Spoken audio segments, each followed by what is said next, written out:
غم بھول جاتا ہے۔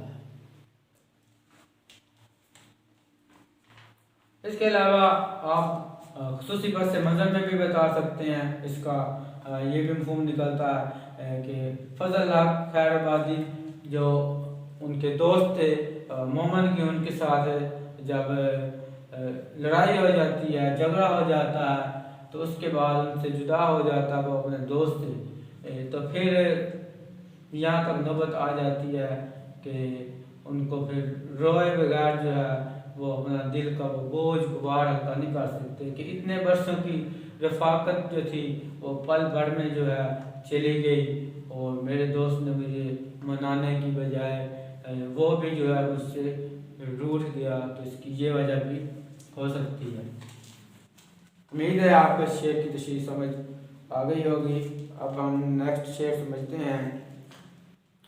کیا گل کھلے گا دیکھیے، ہے فصل گل تو دور، اور سوئے دشت بھاگتے ہیں کچھ ابھی سے ہم۔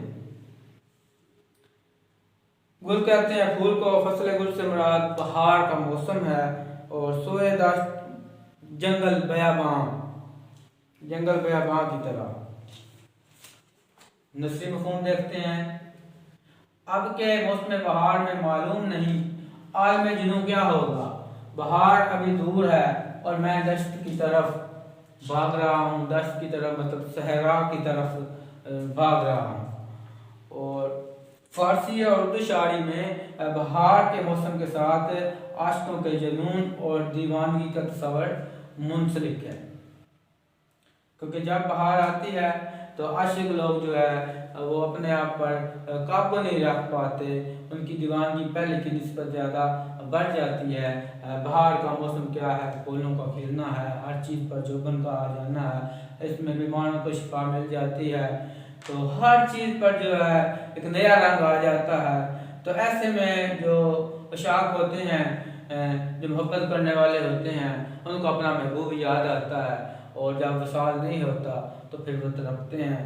وہ باغات میں جب دیکھتے ہیں ہر چیز میں کلیوں کا کھلنا، پھولوں کا کھلنا، پرندوں کا چہچہانا، اور جب دوسروں کو دیکھتے ہیں کہ ان کا محبوب ان کے ساتھ ہے، ہمارا دوست ہمارا محبوب ہمارے ساتھ نہیں ہے، تو پھر وہ کیا ہے، ان حسین لمحات کو یاد کر کے عاشق مزید تڑپتا ہے، اور پھر وہ ان سے بچنے کے لیے کیا کرتا ہے، ان صحرا کی وسطوں میں پناہ لیتا ہے، دشت کی طرف جنگل کی طرف نکل جاتا ہے۔ تو دوسرے لفظوں میں ہم یہ بھی کہہ سکتے ہیں کہ جو فضل حق خیر آبادی ان کے دوست تھے، کیونکہ وہ ان سے جدا ہو گئے، تو اس لیے پھر شاعر کی یہ کیفیت ہے کہ اپنے دوست سے بچھڑنے کے بعد ان کو جو ہے کچھ بھی اچھا نہیں لگ رہا تھا۔ دوسرے الفاظ میں یہ بھی کہہ سکتے ہیں ہم کہ ہمارا جو جوش جنون بہار کا منتظر نہیں ہے۔ شاعر عاشق یہ کہہ رہا ہے کہ دوسرے جو عاشق ہیں وہ تو بہار میں جنونی ہو جاتے ہیں، ان پر دیوانگی کی کیفیت طاری ہو جاتی ہے، لیکن ہم پر تو یہ پہلے سے ہی یہ والی دیوانگی جو ہے ہم پر طاری ہے، ہم جو ہے بہار کے منتظر نہیں ہیں، بلکہ یہ کیفیت ہم پر ہر وقت طاری رہتی ہے، اور دوسرے اشعار کی جو حالت بہار میں ہوتی ہے ہماری اس سے بھی پہلے ہے کہ بہار کے آنے سے پہلے ہی ہم جو ہے صحرا کی طرف جنگل کی طرف نکل گئے ہیں۔ حوالے کے اشعار دیکھیں۔ جب بہار آئی تو صحرا کی طرف چل نکلا، صحن گل چھوڑ گیا دل میرا پاگل نکلا۔ اب کے جنوں میں فاصلہ شاید نہ کچھ رہے، دامن کے چاک اور گریباں کے چاک میں۔ جب کسی دیوانے پر دیوانگی چھا جاتی ہے تو کیا کرتا ہے، اپنا گریباں چاک کر دیتا ہے، لوگ جو ہے اظہار ہمدردی کرتے ہوئے اس کا گریباں ٹھیک کرتے ہیں، اس کا حلیہ ٹھیک کرتے ہیں، لیکن وہ پھر کیا کرتا ہے، پھر دیوانگی میں وہ پھر اپنا گریباں چاک کر دیتا ہے، گویا کہ ایسا کرنے سے جیسے اسے کوئی سکون ملتا ہو۔ تو یہ حالت ہوتی ہے ان دیوانوں کی۔ کچھ کرو فکر مجھ دیوانے کی، دھوم ہے پھر بہار آنے کی۔ دیکھیں میں نے یہ دیوانے یہ سے نہیں لکھا، دال کے نیچے زیر ہے، تو یہ شاعر نے وزن بنانے کے لیے اسی طرح لکھا ہوا ہے، دال اور پھر واو کے ساتھ دیوانے لکھا ہے۔ تو یہ کچھ بچے سمجھتے ہیں کہ شاید کمپوزنگ کی غلطی ہے کتاب میں، تو یہ لفظ ہی ہے اصل میں دال اور واو سے ہی ہے، اس سے مراد بھی دیوانے ہی ہے، تو آپ بھی ایسے ہی لکھیں گے، کچھ کرو فکر مجھ دیوانے کی، دھوم ہے پھر بہار آنے کی، کہ جیسے ہی بہار کی آمد ہوتی ہے تو پھر کیا ہوتا ہے، عاشق پر جو ہے جنون کی کیفیت طاری ہو جاتی ہے، اور پھر اس کو جو ہے سنبھالنا وہ ممکن نہیں ہوتا ہے۔ اب ہم آخری شعر کی تشریح سمجھتے ہیں، کیونکہ یہ اس میں شاعر نے اپنا تخلص استعمال کیا ہے تو اس لیے اس کو مقطع کہیں گے۔ لے نام آرزو کا تو دل کو نکال لیں، محمد نہ ہوں جو ربط رکھیں بدعتی سے ہم۔ تو اس کے اندر شاعر کا تخلص استعمال ہوا ہے۔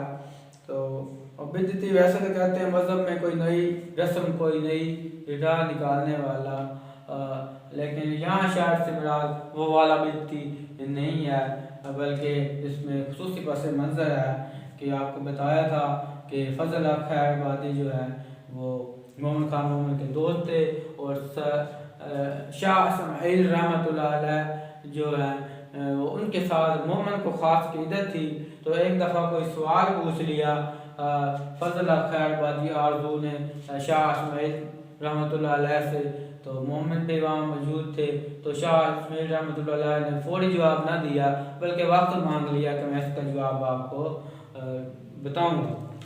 تو انہوں نے پھر مومن کو جو ہے یہ تانا دیا کہ آرزو نے فضل حق خیر آبادی نے کہ دیکھیں اگر ان کو جواب آتا تو اسی وقت بتا دیتے، انہوں نے اسی وقت جواب کیوں نہیں بتایا۔ تو یہ بات مومن کو بہت ناگوار گزری، کیونکہ وہ شاہ اسماعیل رحمۃ اللہ علیہ کے مرید تھے اور ان کو اپنا مرشد مانتے تھے۔ تو یہ شطرنج کھیل رہے تھے تو انہوں نے وہ پلٹ دیا اس کو، شطرنج کے اس کھیل کو، اور ناراض ہو کر چلے گئے کہ تم نے اس طرح کی بات کیوں کی۔ اور پھر یہ کہا آخر میں لے نام آرزو کا تو دل کو نکال لیں، کہ آج کے بعد ہم اس بدعتی کا نام نہیں لیں گے، آرزو کو جو ہے جو دل سے بالکل نکال دیں گے۔ اگر ایسا ہوا تو ہمارے دل نے اس کا نام لیا تو ہم دل کو ہی نکال دیں گے۔ یہ اس کا خصوصی پس منظر ہے۔ اگر ویسے ہم عمومی پس منظر میں بھی تشریح کرنا چاہیں تو کوئی حرج نہیں ہے، اور اس سے مراد شاعر کی یہ بھی ہے کہ میں اپنے محبوب کے سوا جو ہے کسی اور کا تصور بھی نہیں کر سکتا اور کسی اور کو شریک نہیں کر سکتا، صرف اپنے محبوب کو ہی اپنے دل میں جگہ دے سکتا ہوں، اور اس کے علاوہ کسی اور کو دل میں جگہ دوں تو وہ بالکل میرے لیے بدعت کے مترادف ہوگا۔ آخری شعر مقطع جس میں شاعر کا نام آ جائے، یہ تشریح میں آتا تو نہیں ہے کیونکہ ایک نمبر شاعر کا نام کا ہوتا، لیکن پھر بھی ہمارے اس لیے یہ غزل میں شامل ہے تو ہم نے اس کی تشریح تو کرنی ہے۔ تو آخری شعر میں بھی ایک والے کا شعر دیکھ لیں۔ اپنی تو جہاں آنکھ لڑی پھر وہیں دیکھو، اپنی تو جہاں آنکھ لڑی پھر وہیں دیکھو، آئینے کو لپکا ہے پریشان نظری کا۔ تو امید ہے آپ کو اس غزل کی تشریح سمجھ آ گئی ہوگی۔ نیکسٹ لیکچر میں انشاءاللہ ہم نیکسٹ غزل کی تشریح سمجھیں گے۔ فخر بھٹی کے نام سے میرا یوٹیوب چینل ضرور سبسکرائب کریں، دوستوں کے ساتھ زیادہ سے زیادہ شیئر بھی کریں، اور دعاؤں میں یاد رکھیے گا۔ اللہ حافظ۔